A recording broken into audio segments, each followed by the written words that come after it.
Screening as part of the Melbourne Documentary Film Festival is a short film called Ouch. Love the title. And it's my great pleasure to be speaking to Lara Brighton, who is the subject of the film, and Catherine Grace, who acts as Lara in the film. Uh, uh, Welcome both to Movie Metropolis. Thank you.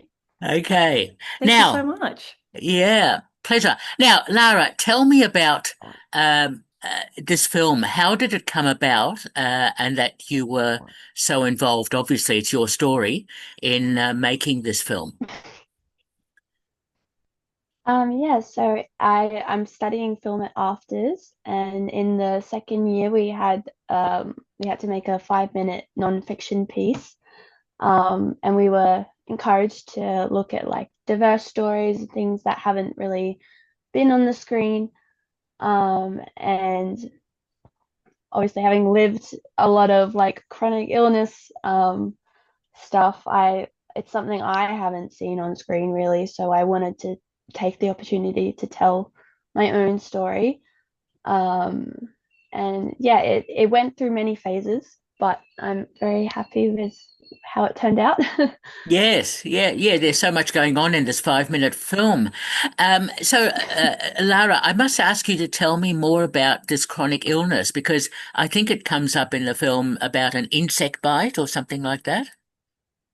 Yes, we I used to dance full time, and it was just during that time we went on a family holiday, and I got this bite on my leg that it kind of looked like a mosquito bite, but it took ages to go away, and it was like a bit bigger and stuff.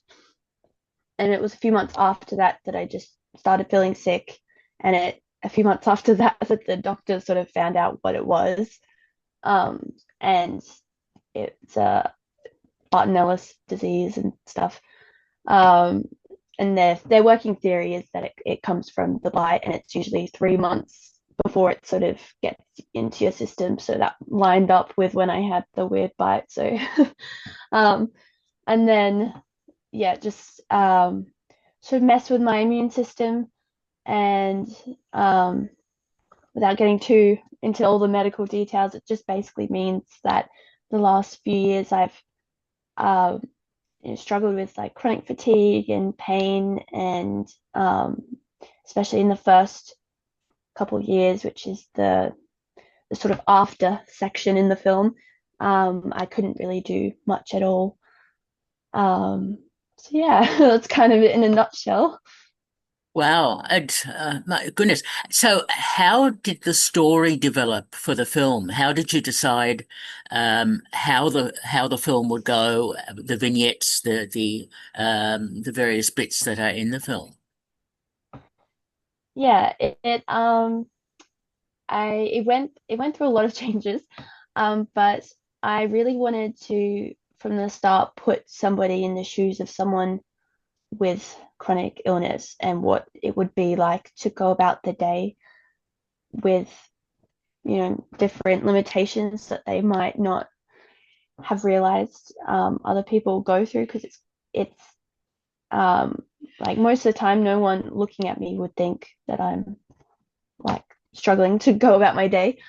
Um, so I had I put through a lot of visual documents and just different ideas of how to show it. And I really liked incorporating the point of view shots we used a GoPro on Catherine's head in the end. Um, and I, I think talking to my partner who games a lot, I thought having the icons around the screen would kind of, I guess, just make it more. I mean, sometimes it feels like a game for me to get through my day, Hmm. and like calculate how much energy I have left and what's the next task to do. And I kind of just liked the game aspect to make people feel like they're in it and they're kind of playing along with you. um, and then Catherine came on board when I didn't want the documentary to be a standard talking heads thing, and I didn't really want to directly talk to the camera about my own experience. I just thought, I don't want it to feel like a sob story or anything, and I just wanted to do something different. And Catherine is amazing, and I'd already worked with her, so I trusted her with with my story and everything. Um, and I just thought it'd be interesting for the audience to kind of see us talk about it and then her like play out a scenario. So yeah. Okay, how interesting. Well, Catherine, let me bring you into this. Tell me about being cast as Lara, and how you saw the role and how it all worked for you.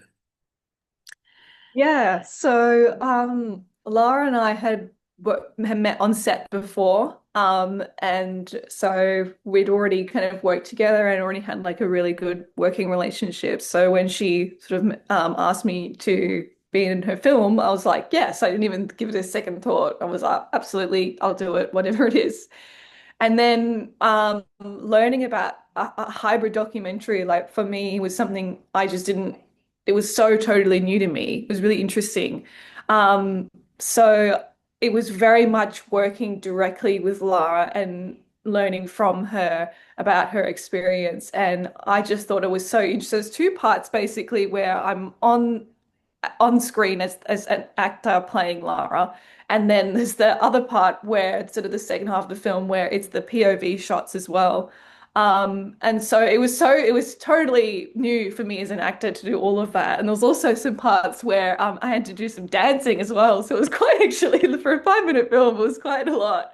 But it was so interesting and so amazing. And then it was all non-verbal as well. So there's no lines that I have, but I think that as an actor, you think, oh, yeah, that makes it easier. Actually, that's not the case. I think it actually makes it more difficult, especially playing a real person and trying to um, portray such a personal story. And I'm just so honored that Lara trusted me with her story. Um, and then, yeah, I was learning as well throughout the filming process of the ball and chain, for example, of climbing the stairs with the ball and chain. And, it's quite hard to wrap your mind around, but I think that showing that visually on screen, it's a way to tell that story without telling it. It's about showing the story. And I think it was so interesting for me as well. And I really loved it. Yeah, it was great. And I What an experience. Now, I noticed, yeah. yeah, fantastic. Now, I noticed that Alec has joined us. Alec, can you just quickly tell us your role in this film? Oh, yes. Thank you so much for having me. My role was pretty much um, most of post-production. So I did editing, sound design, and then also the score, and then also a bit of the compositing of the VFX tunnel sequence as well. Although the CGI was done by someone else who was very fantastic at their job. It was mainly about, going through with Lara and then talking about trying to figure out when to organize those like meta elements with the sort of movie within the documentary to have the most amount of contrast between them so that we could create the most amount of emotional effect. And then with the music, I was trying to incorporate different motifs, especially like video game style music, in order to convey with the audience because there's so much happening on screen, like with all the icons and stuff, how to convey to the audience that without overloading them, while still overloading them, just in the way that we want and not in the way that we don't. Yeah, that's pretty much what it was like. It was very very quick. Um, it was very very intensive, but I'm very proud of what we ended up having. Yes. Yeah, I was given so much amazing like footage to work with. Yeah. And just add as well, Alec put this Yeah. together in like such a tight turnaround with afters the way, because it's just in a semester, they have to schedule it to fit. And so it was very, very intense editing period. He would kind of go to work and then he'd come back, call me, and show me the latest cut, and we did it all via Zoom or Teams or something. Um, and I actually was like sick with a cold as well afterwards. So I was kind of just in bed talking to Alec, and he did so much work on it. So thank you, Alec. Wow. Thank you so much. It was so good. Yeah. What a great collaborative effort from all of you. And yes, I know about afters, and I know the tight turnaround times and how they operate and so on. So yeah, really interesting.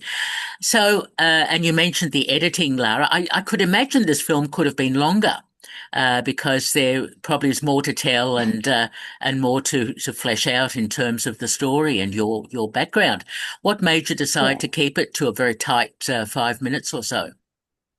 Well, we had to stay to that time limit for afters. Ah, And I think it definitely, like, there could be a longer version, but I think when we finished it, I was happy with the way it turned out. And I think maybe in the future, if I do a bigger scale project on the topic or similar topic, then I'd like to do a longer one. But yeah, for this, it was a very hard time limit, so that's kind of just what it ended up being, and I think it still has good pacing for such a tiny film. it does. Yeah. It absolutely. So why did you call it Ouch? I think the title is just very well, it's how I feel about the overall experience. Um, and I think it's just very like is tactile the wrong word, but it gives the audience like a hint about what it's about, I guess. Yeah. And yeah, it just stuck. I seem to be leaning to one word titles for everything I make, so maybe that's something, I don't know. Fair enough, fair enough. So I must ask all of you, I'll start with Lara and then go to Catherine and Alec. What are your next projects? Well, I'm writing a few things at the moment. One about sort of estranged family relationships, because I think that's just really interesting how that unfolds. Um, and what else am I writing? I've got just a few ideas circling, but the last sort of semester I've also been producing other people's stuff and first ADing, which I love doing. So it's kind of been a mix of everything. But yeah, I really want to make drama fiction stuff next, family dynamic kind of things. So yeah, that's my answer. Oh, great. Good luck with all of that. Catherine, what about you? Yeah, it's funny. Lara says she also does ADing, and so she recently, well, fairly recently, she AD'd a short film I made. So I co-directed, produced, acted in a film. It's now finished, and we're looking to sort of push it out in the festival circuit. And so it's a 1930s like feminist film noir. So yeah, it's Ah, all in black and white. So that was really cool. Yeah, I also love filmmaking, and so I get all my friends from afters to come, and so that's nice. Next for me, I'm doing this sort of drama about sort of loneliness in share houses. So you're sharing a house, but you really sort of don't quite connect with the people living there. So that'll be interesting. I'm really looking forward to that. I'm just acting in that one. But yeah, always looking to work with amazing people around Sydney. I love it. excellent stuff. Great to hear. And Alec, what about you? What's next for you? Oh yeah. So I have a short that I also directed, which is a sort of Street Fighter sort of thing. And right now I'm mainly just doing the compositing, which I feel like Ouch really gave me the confidence in working on that to do the compositing for this, cutting out all the backgrounds, adding more crowds, that sort of thing. And I feel like I've also incorporated some of what Lara was to get with the I was inspired by that. And I also included that kind of sensory information and POV in my own thing. So Thanks so much, Lara. I copied you.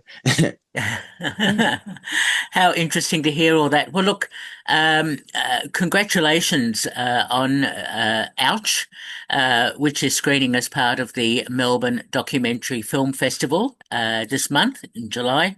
And thank you to Lara, to Catherine, and to Alec for talking with me about Ouch.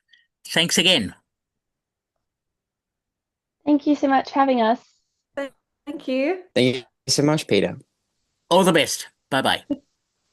Thank you. Bye. Thanks. Bye.